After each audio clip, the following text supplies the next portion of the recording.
আসসালামু আলাইকুম দর্শক, আমরা মসজিদে নববীতে ফজরের নামাজ পড়লাম। এখন যাব মসজিদে কুবায়, ইসলামের প্রথম মসজিদ মসজিদে কুবা। রাসূলুল্লাহ সাল্লাল্লাহু আলাইহি ওয়াসাল্লাম মসজিদে কুবাতে মাঝে মাঝে পায়ে হেঁটে অথবা যানবাহনে করে যেতেন এবং সেখানে গিয়ে 2 রাকাত নফল নামাজ আদায় করতেন। এখান থেকে আমরা আজকে দেখব কিভাবে মসজিদে নববী থেকে মসজিদে কুবায় যাওয়া যায়। খুবই সহজ। তার আগে আমরা চলুন রাসূলুল্লাহ সাল্লাল্লাহু আলাইহি ওয়াসাল্লামের রওজাতে সালাম দিয়ে আসি। দর্শক দেখতে পাচ্ছেন মসজিদে নববীর গেট। এখান থেকে মসজিদে নববীর মিনার দেখতে পাচ্ছি, রাসূলুল্লাহ সাল্লাল্লাহু আলাইহি ওয়াসাল্লামের রওজার উপর যেটা অবস্থিত।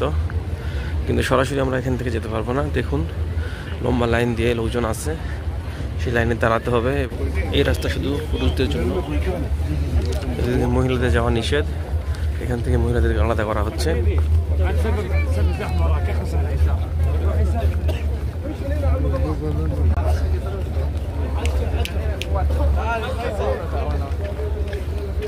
দেখতে পাচ্ছেন রাসূলুল্লাহ সাল্লাল্লাহু আলাইহি ওয়াসাল্লামের রওজাতে সালাম দেওয়ার জন্য লোকের ভিড়।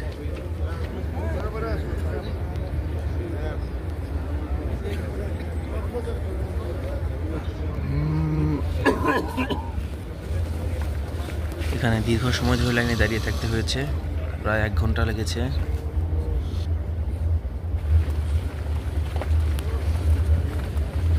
আমরা 1 নম্বর গেট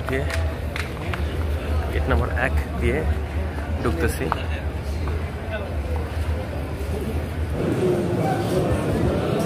প্রথম দরজা, দ্বিতীয়, তৃতীয়, 3টা দরজা আছে। খবর আছে শুধুমাত্র মাঝখানে একটাতে।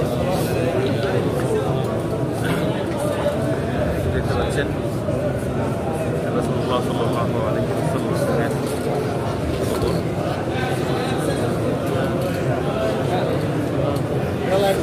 আর রাসূলুল্লাহ সাল্লাল্লাহু আলাইহি ওয়াসাল্লাম এর কবরের পাশে এই যে 2 ফুটো দেখতে পাচ্ছেন, একটাতে আবু বকর রাদিয়াল্লাহু তাআলা এবং আরেকটাতে হযরত ওমর রাদিয়াল্লাহু তাআলা। পাশের এই দরজাটাতে কোনো কবর নাই, ফাঁকা। রাসূলুল্লাহ সাল্লাল্লাহু আলাইহি ওয়াসাল্লামকে দরুদ এবং সালাম পেশ করার পরে আমরা এখন বের হয়ে এসেছি। এখন আমরা যাব মসজিদুল কুবার দিকে।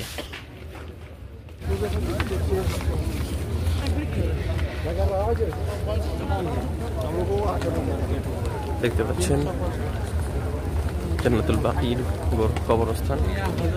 তার অপর সাইডে একটু হেঁটে যেতে হবে 309 নম্বর গেটের দিকে। 309 নম্বর গেট আর 310 নম্বর গেট পাশাপাশি। তো আমরা 309 নম্বর গেট থেকে বের হব হয়ে ইনশাল্লাহ কুবা যাওয়ার জন্য গাড়ি ধরবো। রাসূলুল্লাহ সাল্লাল্লাহু আলাইহি ওয়াসাল্লাম বাহনে করেও গেছেন এবং পায়ে হেঁটেও গেছেন। দেখতে পাচ্ছেন মসজিদে মুসাল্লা, যে মসজিদ আগে আমি দেখাইছি। এই মসজিদের বাম দিকে আমরা গাড়ি পেয়ে যাব মসজিদে কুবা যাওয়ার জন্য।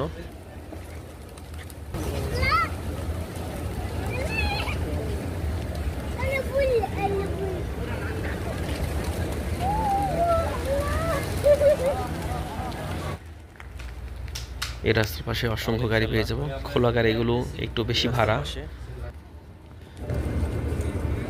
Quba how much?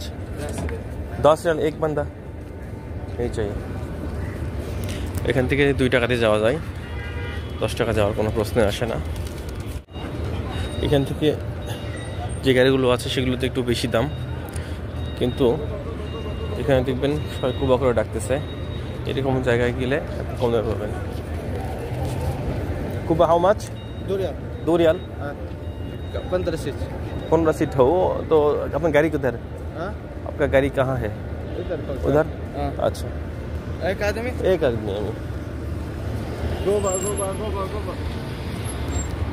দেখতেছেন 2 টাকাতে কুবা যাওয়ার গাড়ি পেয়ে গেছি। খালাস কুবা एक चाहिए? आ गए, थैंक यू। 2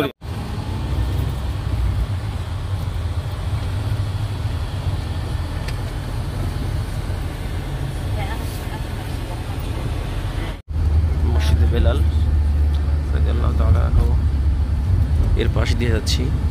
আমার সাথে আছে আরো পরিচিত 14 জন একত্রে। আমরা মসজিদ কুবাতে চলে এসেছি।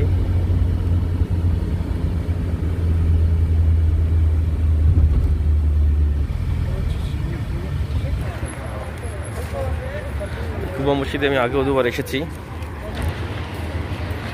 যেহেতু রাসূলুল্লাহ সাল্লাল্লাহু আলাইহি ওয়াসাল্লাম বলেছেন যে এই মসজিদে 2 রাকাত নামাজ পড়লে একটি কবুল উমরার সওয়াব, সেহেতু আমি বারবার আসার চেষ্টা করতেছি।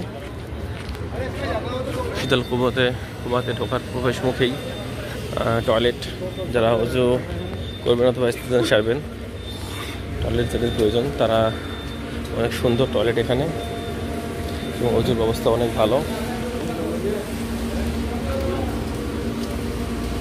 তো ওযু সেরে নিব এখন।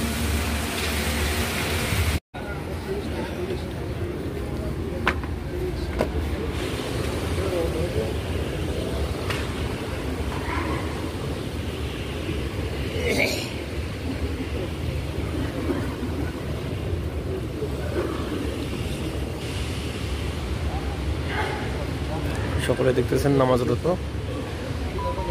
আফগানিদের সংখ্যা অনেক বেশি।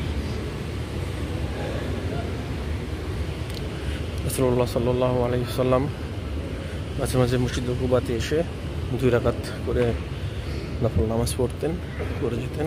ইসলামের প্রথম মসজিদুল কুবা, এটা 1 হিজরিতে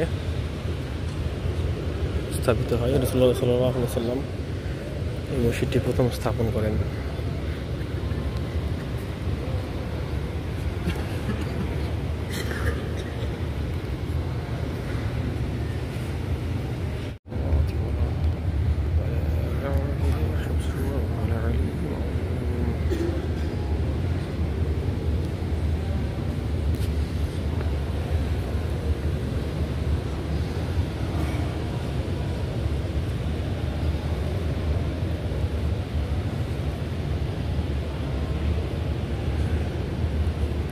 দেখতে পাচ্ছেন মসজিদ ভর্তি মুসল্লি, যে পাশে মিনার এবং ইমাম সাহেব দাঁড়ানোর যে জায়গাটা আছে সেই দিকের অংশ।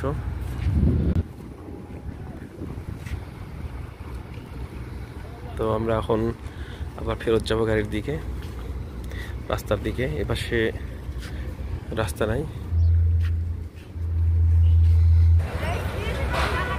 দর্শক দেখেছেন কত সহজে আমি মসজিদুল নববী থেকে মসজিদুল কুবা এসেছি। তো যাওয়ার সময় এরকমই সহজ। এখানে দেখবেন মাত্র 2 টাকাতে এসেছি, আবার যাবো সেরকম করে। গাড়ির কোনো অভাব নেই, যে কেউ যে কোনো সময় আসতে পারেন, কোনো রকম সমস্যা ছাড়া।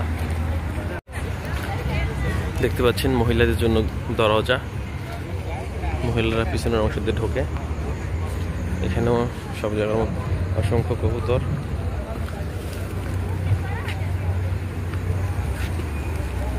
দেখুন মাশাআল্লাহ।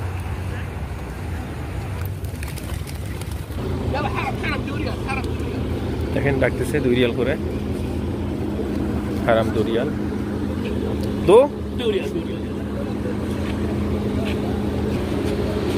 يلا محمد لا تسوي মসজিদ হারামে ফেরত চলে এসেছি। রাস্তা এখানে নামায় দিয়েছে আমাদেরকে, আর মসজিদ হারাম গেট এইটা। তো বন্ধুরা দেখতে পেয়েছেন কত সহজে মসজিদুল হারাম থেকে, মসজিদুল নববী থেকে আমরা কুবাতে গেলাম এবং কুবা থেকে ফেরত আসলাম। এখানে 305 নম্বর গেটে নামায় দিয়েছে, এর সামনে 305 নম্বর গেটের সামনে। তো খুব সহজে এইভাবে আপনারা কুবা থেকে ঘুরে আসতে পারেন। আসসালামু আলাইকুম।